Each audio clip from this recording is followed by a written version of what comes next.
Digital health camp করা হবে। তো আমাদের সমস্ত কিছুই যন্ত্রপাতি নিয়ে এসেছি, প্রেশার যন্ত্র, তারপরে বডি স্ক্যানার মেশিন এবং প্রোডাক্ট, আর প্লাস প্রোডাক্ট ট্রেনিং, মানে প্রোডাক্টগুলো কী কী উপকারী, বাইরের প্রোডাক্টের সঙ্গে আমাদের কী কী পার্থক্য, আর আমাদের মেন হচ্ছে খাদ্য অভ্যাস, আমাদের খাবার কেমন হওয়া উচিত এটা প্রত্যেক মানুষের জানা উচিত। তার কারণ হচ্ছে যেভাবে দেশে অসাধু ব্যক্তিরা ভেজাল দ্রব্য খাইয়ে অনেক মানুষ আছে প্রচুর পয়সা, মানে তারপরেও করে না, কিন্তু খাদ্য ভালো পায় না, যেহেতু দেশে অসাধু ব্যক্তির সংখ্যা বেড়ে গেছে। প্রতিনিয়ত ভেজাল আমরা প্রতিনিয়ত দেখি খবরের কাগজে, তারপরে ইউটিউব চ্যানেলে। তো আমাদের খাদ্য অভ্যাসটা এরা হওয়া উচিত। ফাইবার, হজমের উন্নতি, ব্লাড সুগার ও কোলেস্টেরলের মাত্রা নিয়ন্ত্রণ করে, ফলে হার্ট অ্যাটাক, ব্লাড সুগার ঠিক থাকে। জল সব ধরনের শারীরিক ক্রিয়ার জন্য আবশ্যক, এবং কত পরিমাণ জল খেতে হবে প্রত্যেকের। মহিলাদের মিনিমাম 3 থেকে 3.5 লিটার, পুরুষদের 3.5 থেকে 4 লিটার জল খাওয়া উচিত, না হলে কোনো কিছুই কাজে লাগবে না। কার্বোহাইড্রেট শরীর শক্তির মুখ্য উপাদান। ফ্যাট শরীরের শক্তি যোগান করে, কিছু গুরুত্বপূর্ণ ভিটামিনের শোষণ ও কোষের ঝিল্লি গঠনের জন্য দরকারি।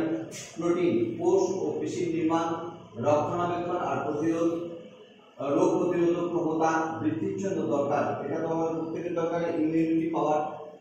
তো খাদ্যের সাথে পরিপোষক পদার্থ সুষম মাত্রায় থাকা আবশ্যক। তো আমাদের নিউট্রিচার্সকে অসংখ্য ধন্যবাদ যে তিনি আমাদের প্রত্যেকের জীবনকে আগে নিয়ে যাওয়ার জন্য, সুস্থ সবলভাবে রাখার জন্য আমাদের যে নিউট্রিশন সাপ্লিমেন্ট এনেছে। তো আমরা তার জন্য মানে সত্যিকারের ভাগ্যবান। আরসিএমে যুক্ত হওয়ার জন্য ভিটামিন, খাদ্য থেকে শক্তি সঞ্চয়, লাল রক্তকণিকার নির্মাণ ও বিভিন্ন দৈহিক প্রণালী সঠিকভাবে কাজ করবার জন্য দরকারি। মিনারেল শারীরিক শক্তি, মজবুত পেশি, হাড় ও সুস্থ হৃদযন্ত্রের জন্য জরুরি। তাহলে আমাদের প্রত্যেকটা জিনিসই আমাদের খাওয়া দরকার 7টা পিলার।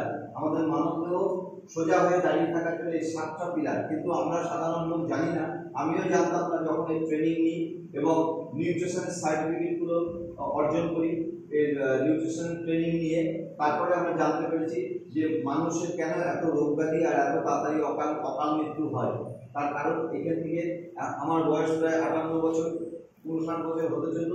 তো সকাল থেকে রাত 12টা পর্যন্ত সারা পৃথিবী প্রদক্ষিণ করার মতো আমি ক্লান্ত হব না, এবং নীরব অবস্থায় যদি সুস্থ সবলভাবে আপনার এই মূল্যবান জীবনটা যদি অতিবাহিত করতে হয়, তাহলে আমাদের আরসিএম এর সংস্পর্শে আসতেই হবে। আজ नहीं तो कल आना ही पड़ेगा, कपड़ा पहनने के लिए, नमक खाने के लिए এবং সুস্থ সবলভাবে বেঁচে থাকার জন্য।